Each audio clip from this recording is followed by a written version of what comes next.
Hi, so this is Screencast number 2, and let's start at the professional book study group. So the professional book study group is going to be due at the end of October, and it is based off of something that's done in schools all the time, professional learning communities, where your principal or the teachers in the building might decide that, hey, we want to all read this book about education or about a social issue, and it will inform our teaching and help us do our work better.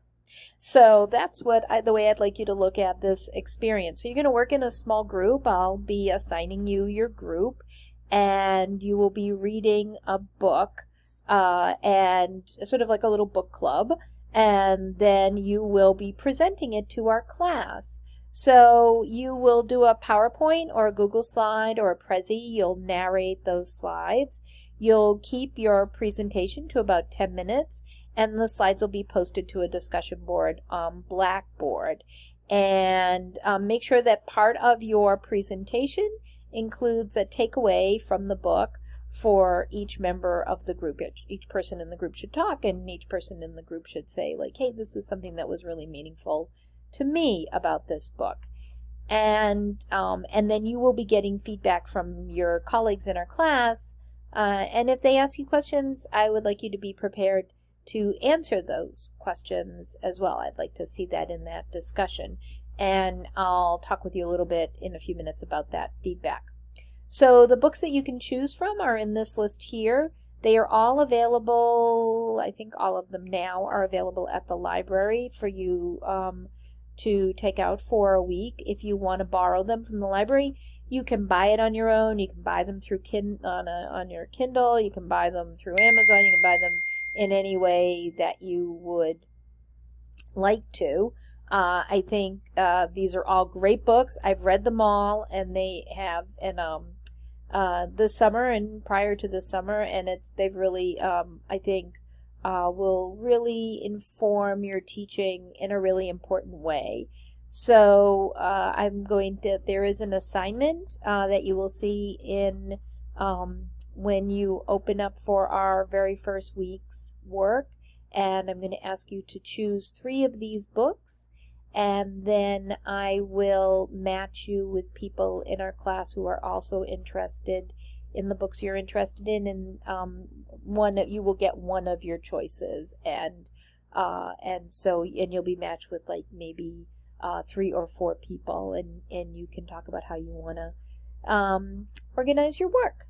The next part of the next assignment is to do a student website. That website is due in 2 parts. First, there is a draft, which will be due pretty quickly in October, and that will just be a link to the website with placeholders for the sections that you're going to see below, and then a full website that's due in November. Now, the reason I do a website is because I think it is an amazing way for you to have a portfolio that is digital that you can share with principals or employers that you want to work with, or programs that you want to work with. You can put it on your resume as a link, since most resumes are submitted electronically. And it's a way for you to demonstrate both your skill at using the technology, but also a breadth of work that you've done in your program. And many of the faculty members in education are going to be asking you to add to this website. So you may use Weebly or Wix or WordPress or Google Sites, or if there's another site that you like. You should not pay for a site. I'm not asking you to do that at all. If you have a website from another class you've taken, you are absolutely welcome to build onto that site. This is not a graphic design class. I am not a graphic designer. I'm unfortunately don't have those artistic abilities, and I would hope in my next life I come back as a wonderful artist, but unfortunately I am not.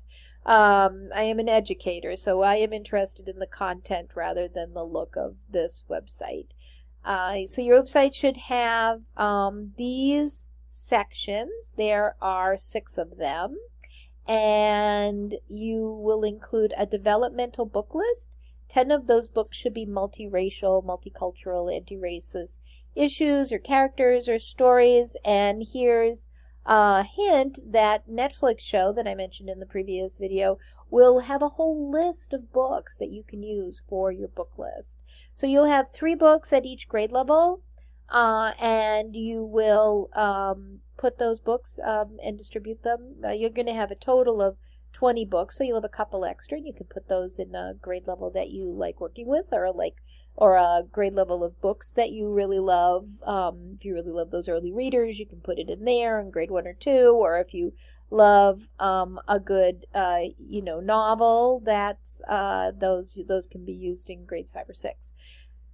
Then at each grade level, I'm going to ask you to feature 2 books. Those books should be books of educational value. So I would go to the American Library Association website, which is ALA.org, and look for their Caldecott, Newbery, Coretta Scott King, Belpré Awards, and those books are excellent, and it's easy to work with award winners because they will almost always have lesson plans or activities that you can Google for them, and so you can add those activities in here on your website.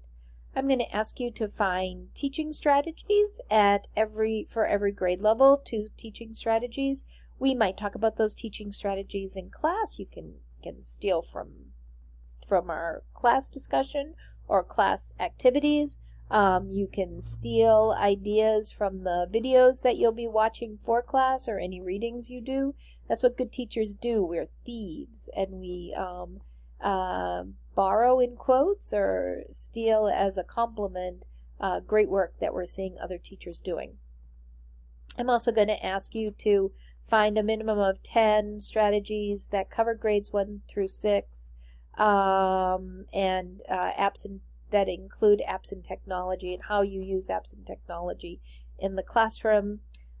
Section 4 is a 1 to 2 page paragraph summary of 6 different articles, research articles or how-to articles.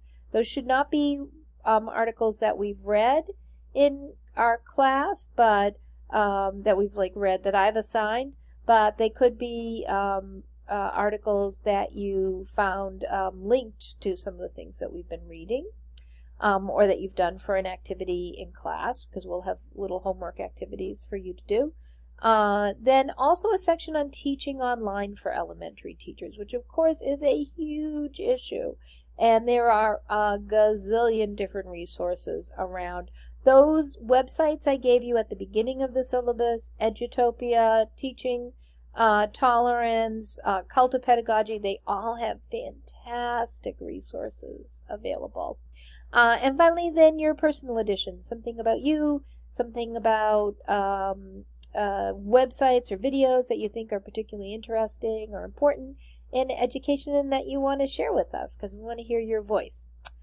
Next, there's going to be 2 quizzes. They'll be on Blackboard, mostly multiple choice, but there'll be maybe a couple of open-ended question. Of course, it's open book, open note, and it'll be on the reading we're doing. As we get closer, I will let you know what exactly will be included on that quiz. The next assignment is the culturally relevant literature lesson plan and book share. And this can be a book from the list that you have created on your website, and you'll identify a book that's culturally relevant. It needs to be an award winner. You'll need to find an activity or lesson plan that's been created for this book. I don't want you to create something on your own. I want you to use a lesson that's or an activity that's already been created and work off of that. We'll go over this. It'll be something that we'll do. I'll give you lots of guidance on, and you'll be using the Massachusetts state standards. So you will get feedback on that lesson plan also from your colleagues. So There is going to also be an opportunity for you on the discussion board to give feedback on websites, the book study, and the book share. And as we get closer to November, I'll go over exactly what that entails and how that should look. There are lots of extra credit opportunities, and when I go over what's on our Blackboard site, you will find those extra credit opportunities, and I keep adding to them, so keep checking them out. These are a few late assignments. We'll try not to have any late assignments, and some grading notes. So the idea behind this is that you will use all of these different activities. It's very much to prepare you to be a teacher. No extra credit work will be accepted after the 5th of December. This is the grading rubric, so you can see when things are due, what the possible points are, and how those points equal in grades. And then finally, a course schedule, which I will try very, very hard to keep to. I've broken things up into modules, and those modules are filled with information. And at the beginning of each module, I will have directions on how to approach them. They will be 2-week modules. So, we will go up until the last module will end on December 5th. So, and the last work is due on the 12th. There is no final exam for this class. The last part of this is I just want to make you aware that you can get departmental honors for this class, and we can have a conversation about that. And there is also a lot of help available through the TTC if you're having problems with technology, and the Academic Coaching Center if you're having concerns about your writing or about any other courses. They have really great information. The CSTIS positions are here because they are how you will be evaluated when you get to your student teaching, and then some other information to help you about anything that you need support with. We're here for. So, and I want to help you out. So, I hope this has been helpful. Please feel free to contact me. I know this is a dense syllabus, but I also want to try to give you as much information as possible. So again, feel free to reach out, ask any questions that you have. And if you don't have any questions, I'll be excited to watch your videos and hear more about you and get to know you a little bit more. So take care, and we'll talk soon.